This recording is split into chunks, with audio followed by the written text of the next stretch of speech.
Sound Off. Horry and Georgetown counties, we welcome you back to Sound Off. Again, Sound Off is heard weekly on your favorite radio station.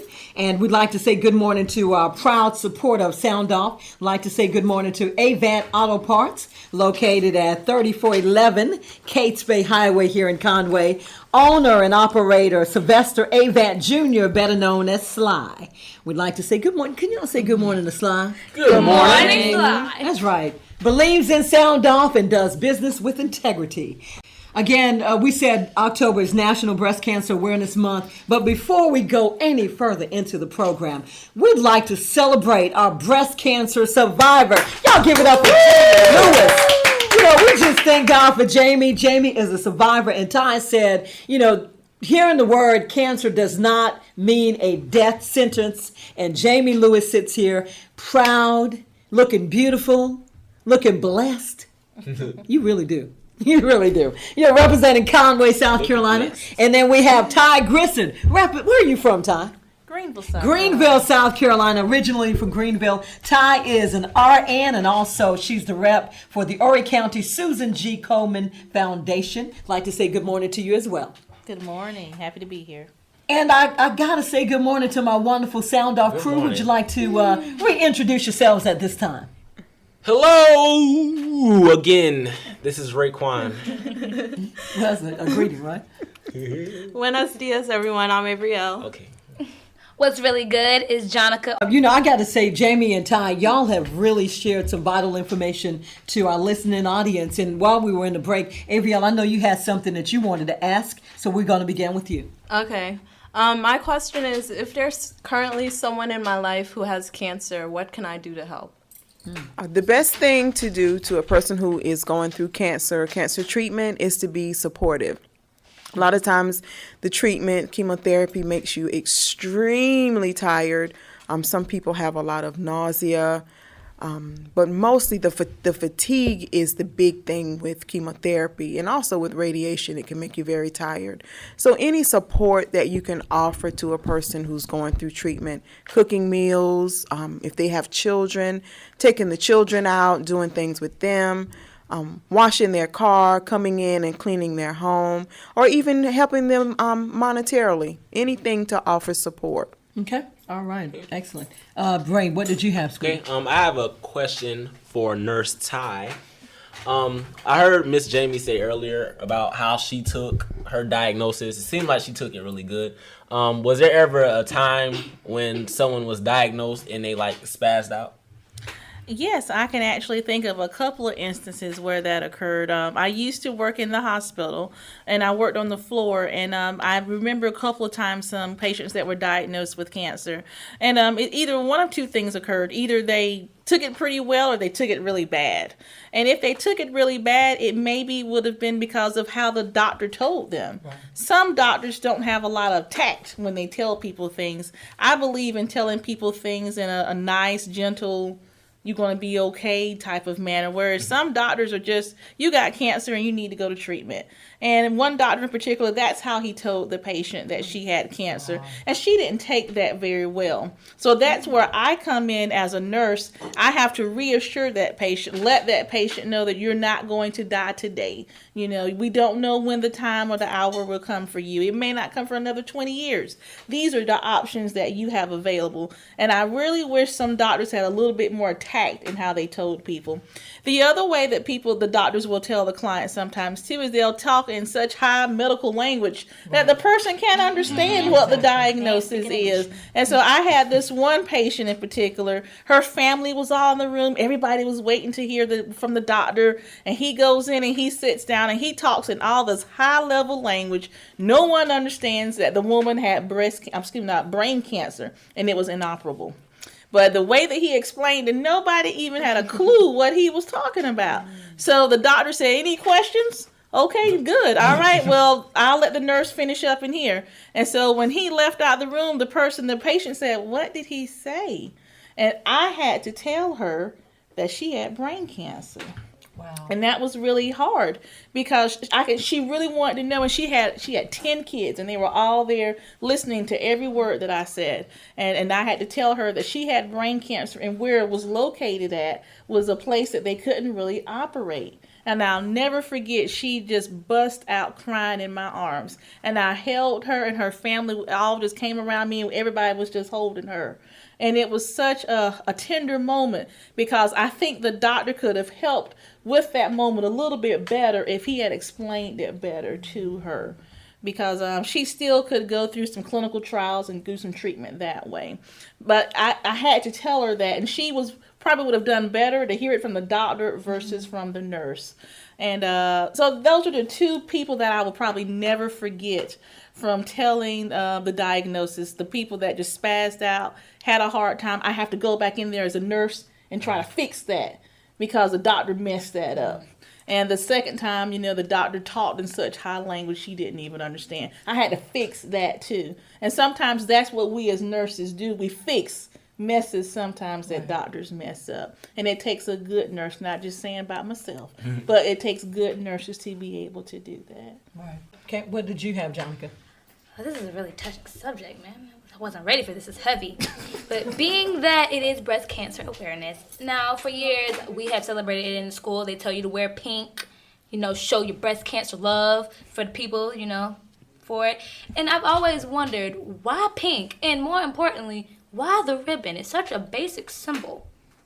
Any history on that? Actually, the colors that start and represent different types of cancers and other conditions actually started from the Susan G. Komen Foundation approximately about 25 years ago. Susan G. Komen chose the color pink because pink is a universal color to represent females. And breast cancer is traditionally thought to affect females only. And so they've used that color pink to empower women. And now they've even got men lots of times wearing the color pink, whereas maybe 10 years ago, lots of men would not have worn the color pink, but now it's empowering to wear that color as well. So we often wonder too, why the ribbon? When Komen originally started out with their symbol was a running woman. When that woman was running for a cure. She was looking for the cure. And so then that running woman actually became a little bit more slenderized, and to the point where she became a running ribbon. And so then everybody couldn't afford to get the symbol, so they used to just cut ribbons and to put that on their clothing. And now that's why all these different organizations now have a color associated with them with the ribbon, because it became simpler to put on a ribbon to show your support versus have that actual emblem put on you as well. Does that make sense? That makes a lot of That's sense. very Good knowledgeable. information. I think I want to go back, Ty and Jamie. I sit here with you, Jamie, and I really, we celebrate you because I'm so thankful that you are one of those people that you're a survivor. But unfortunately, we have so many people that don't have that story. So, Jamie, I can remember several years ago going through a really hard time, I would say even a dark period when my mother-in-law was diagnosed, and just seeing her going from somebody that was so vibrant to now deteriorating in front of our face. Psychologically, it was a hard place to be. I mean, it was, of course, my faith that, connect us and was able to bring us through. But what do you say to those people that might not have faith or someone to rely on or depend on, be it a family member or if personally they might be going through treatment? I mean, what type of advice would you give? And Ty as well. I would just like to, get your input on that. Now, are you referencing a family member, A or family are you referencing member. the person who's actually going through? Either or. I would say that it's important to find something to fight for, a reason to live. For me, it was my faith, and also I had 3 young children at the time, and looking at them and thinking, I don't want anybody else to raise my children, Right. so I'm going to bear this thing, and I'm going to fight, and I'm going to do the treatment, and I'm going to hold on for them. Okay. And Ty?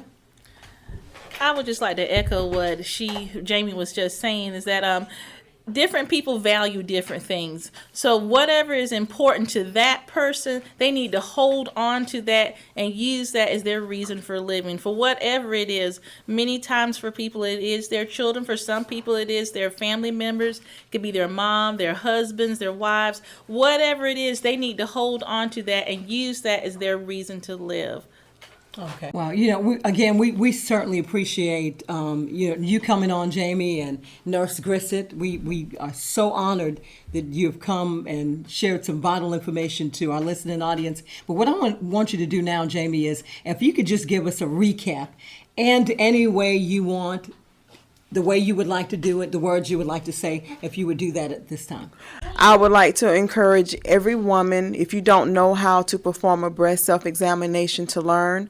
Susan G. Komen Foundation offers lots of literature actually that will teach you how to perform a breast self-examination.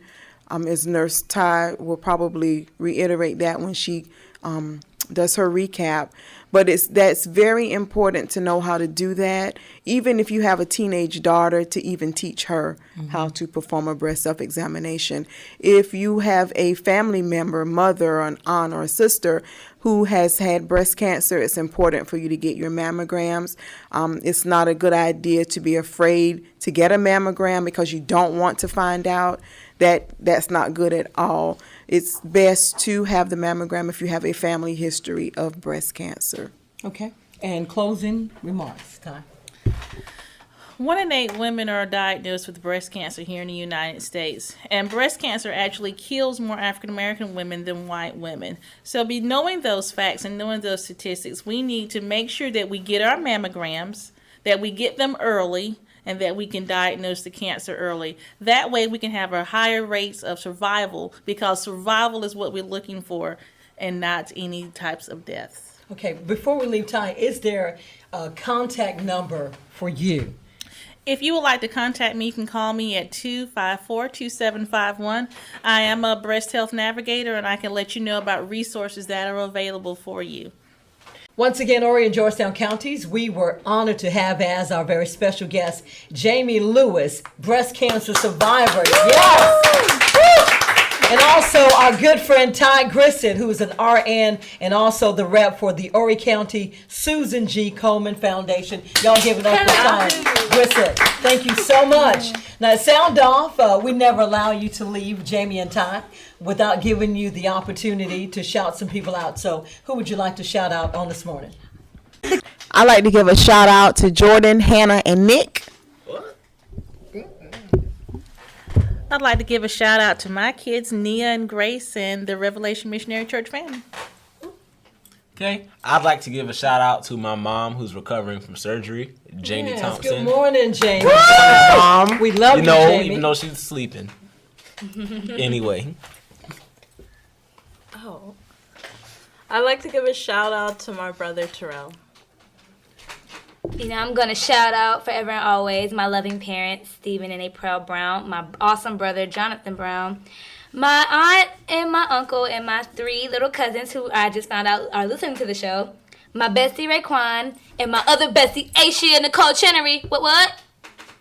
And as always, a very special shout out goes out to this very fine radio station. Shout out to Avant Auto Repair, located at 3411 Kates Bay Highway here in Conway. Sylvester Avant Jr., better known as Sly. Like to give a shout out to Leslie Bennett and also to Diamond Homes on the 1s and 2s.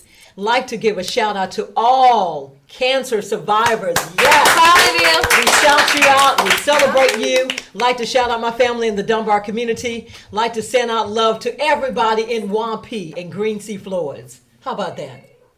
Y'all like that? Yes. Also would like to shout out all of our listeners in Johnsonville, Hemingway, Oakland. Like to shout out the family of Kenneth Holmes. We'd like to say good morning to you, and our thoughts and prayers are with you and your family. Horry and Georgetown counties, God bless you. And remember, we sound off and You can sound off too.